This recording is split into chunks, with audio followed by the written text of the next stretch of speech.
ओम नमः शिवाय। लिंग पुराण के अध्याय 96 पूर्व भाग में इस आख्यान की अद्वितीय महिमा है। इसमें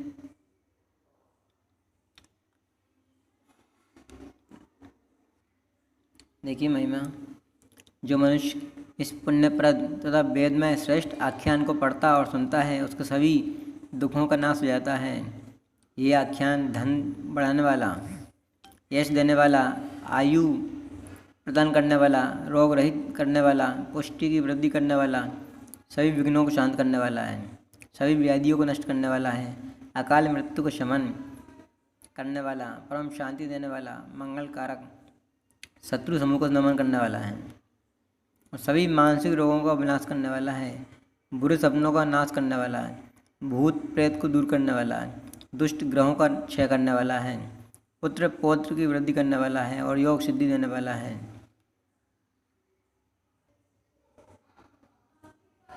ऋषिगण बोले, हे सूत जी, विश्व का संहार करने वाले भगवान महादेव ने अत्यंत भयंकर तथा विकृत शरभ नामक रूप कैसे धारण किया और उन्होंने कौन सा साहसपूर्ण कृत्य किया, ये सब पूर्ण रूप से बताइए। सूत जी बोले,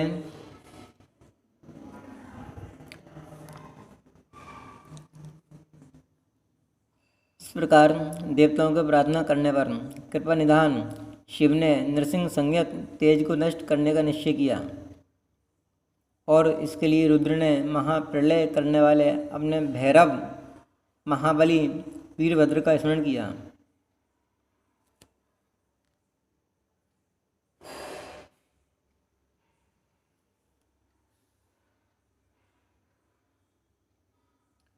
तब वे वीरभद्र गणों के आगे होकर हंसते हुए शीघ्र ही वहां आए। वे करोड़ों श्रेष्ठ गणों से घिरे हुए थे जो अट्टहास कर रहे थे, इधर उधर उछल रहे थे, नरसिंह के रूप वाले थे तथा अत्यंत उग्र थे।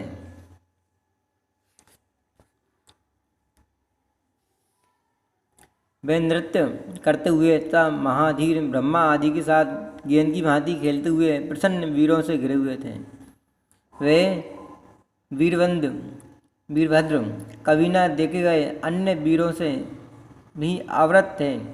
वे प्रलय अग्नि की ज्वाला के समान थे। वे 3 नेत्रों से विभूषित थे। वे शस्त्र धारण किए हुए थे। उनके जटाजूट में देदीप्यमान बाल चंद्रमा शोभा दे रहा था। वे बाल चंद्र के समान आकार वाले अति शुभ्र तथा तीक्ष्ण 2 दांतों से सुशोभित थे। वे इंद्रधनुष के समान भौहों से युक्त थे। वे अपने महाप्रचंड हुंकार से दिशाओं को बधिर बना रहे थे। वे नील मेघ तथा अंजन के समान आकार वाले भयंकर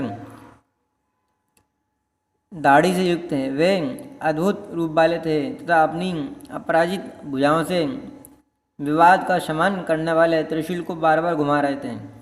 इस प्रकार की वीरता की शक्तियों से परिपूर्ण भगवान वीरभद्र ने स्वयं निवेदन किया, हे जगत स्वामिन, यहाँ पर मुझको स्मरण करने का क्या कारण है? आज्ञा प्रदान कीजिए और मुझ पर कृपा कीजिए। भगवान बोले, हे भैरव,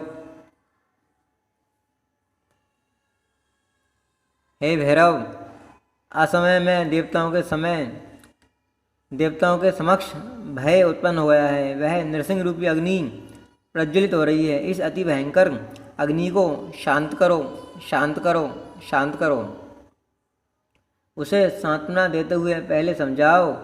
यदि उससे वह शांत नहीं होती तब मेरे महाभयंकर भैरव रूप को दिखाओ। हे वीरभद्र, मेरी आज्ञा से सूक्ष्म तेज से तथा स्थूल रूप को स्थूल तेज से विनष्ट करके उसके मुख तथा उसकी त्वचा को मेरे पास ले आओ। इस प्रकार आज्ञा प्राप्त किए हुए गणेश्वर वीरभद्र शांत स्वरूप धारण करके वेगपूर्वक वहाँ पहुँच गए जहाँ नरसिंह विराजमान थे। इसके बाद भगवान वीरभद्र ने नरसिंह रूपधारी उन विष्णु को समझाया और जैसे पिता औरस पुत्र से कहता है उसी प्रकार वीरभद्र ईशान उनसे यह वचन कहने लगे। वीरभद्र बोले, हे भगवान, हे माधव, आप तो जगत के सुख के लिए अवतीर्ण हुए हैं। श्रेष्ठ ब्रह्मा ने स्थिति के कार्य में आपको लगाया है। पूर्व काल में अपनी पूंछ में नाव को बांधकर विशाल सागर में भ्रमण करते हुए मत्स्य रूपधारी आप भगवान विष्णु ने जीव समुदाय की रक्षा की थी।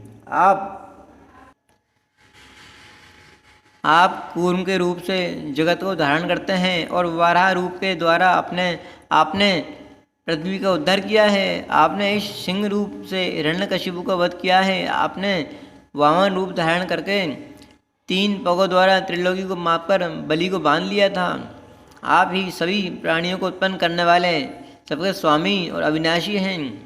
जब जब संसार पर कोई विपत्ति पड़ी है तब तब आपने अवतार लेकर उसे दुख रहित किया है। हे हरे, हे शिव परायण, आपसे बढ़कर अन्य कोई नहीं है।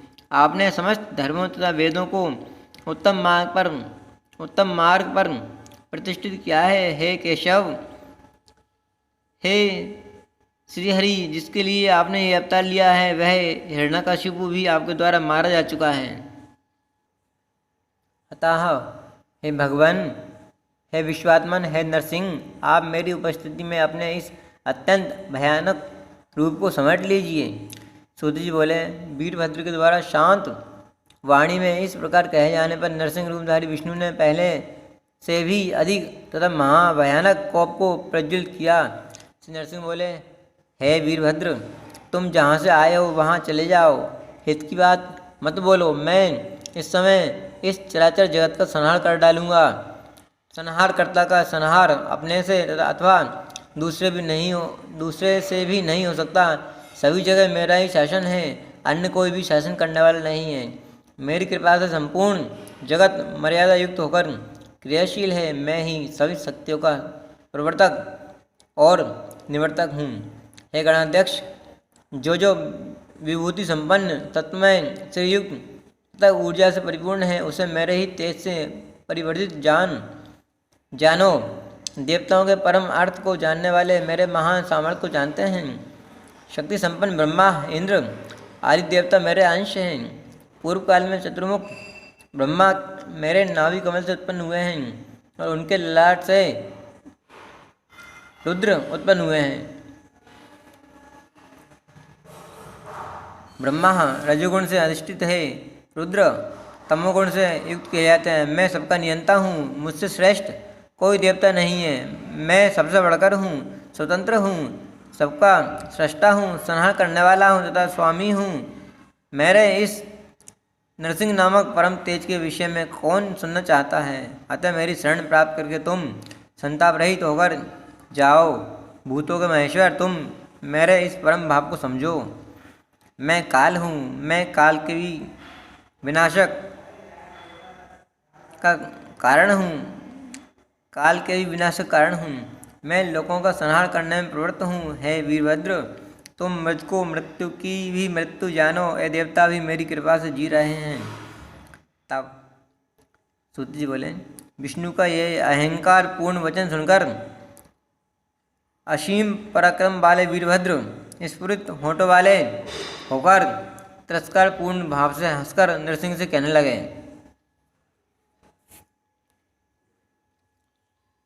श्री वीरभद्र बोले, क्या आप संहारकर्ता पिनाकधारी विश्वेश्वर शिव को नहीं जानते? मिथ्या वाद विवाद आपके लिए केवल विनाश स्वरूप ही है। जिस किसी प्रकार से आपके द्वारा लिए गए विभिन्न अवतारों में कौन शेष रह गए हैं? अब तो केवल आप ही बचे हुए हैं। आप इस दोष को देखिए जो आप इस दशा को प्राप्त हुए हैं। संहार में दक्ष उन शिव के द्वारा आप क्षण भर में विनाश को प्राप्त हो जाएंगे। आप प्रकृति है, रुद्र पुरुष हैं। आप में संपूर्ण तेज समाहित है। 5 मुख वाले पितामह ब्रह्मा आपके नाभि कमल से प्रादुर्भाव हुए हैं। घोर तपस्या में लीन उन्होंने पूर्व काल में जगत की सृष्टि के लिए आपने अपने ललाट में नील लोहित शंकर का चिंतन किया। तब ही सृष्टि के लिए उनके ललाट से शंभु आविर्भूत हुए हैं। अतः शिव का दूषण नहीं है। अतः यह शिव का दूषण नहीं है। महाभैरव रूप देवदेव रुद्र का अंश स्वरूप मैं विनय तथा बल से आपके संहार के लिए नियुक्त किया गया हूँ। इस प्रकार शक्ति की कला से युक्त आप इस राक्षस को विदीर्ण करके अहंकार के वशीभूत होकर निरालस्य हो गर्जन कर रहे हैं। दुष्टों के लिए किया गया उपकार केवल अपकार के लिए ही होता है। हे सिंह, आप यदि महेश्वर को अपने से बाद में उत्पन्न समझते हैं तो ये आपका भ्रम है। आप ना तो सृष्टि करता है, ना संहार करता है और ना तो किसी प्रकार स्वतंत्र ही हैं। आप कुम्हार के चक्र की भांति शिव के द्वारा प्रेरित हैं, सदाशिव के द्वारा प्रेरित हैं। पूर्व रूपधारी आपका कपाल आज भी शिव के गले के हार के मध्य स्थित है। हे मुग्ध, इसे आप क्यों याद नहीं कर रहे हैं? उनके अंश से उत्पन्न तारकासुर शत्रु स्कंद के द्वारा आक्रोशपूर्वक आपके वाराह विग्रह से दांत उखाड़ लिए जाने से आपको बहुत कष्ट हुआ था। क्या आप इसे भी भूल गए? विश्वक्सेन रूप से आप उन रुद्र के त्रिशूल के अग्रभाग से छलपूर्वक जला दिए गए थे। मैंने दक्ष के यज्ञ में यज्ञ रूपधारी आपके सिर को काट दिया था।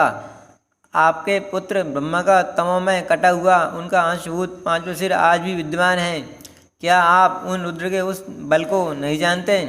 ऋषि दधि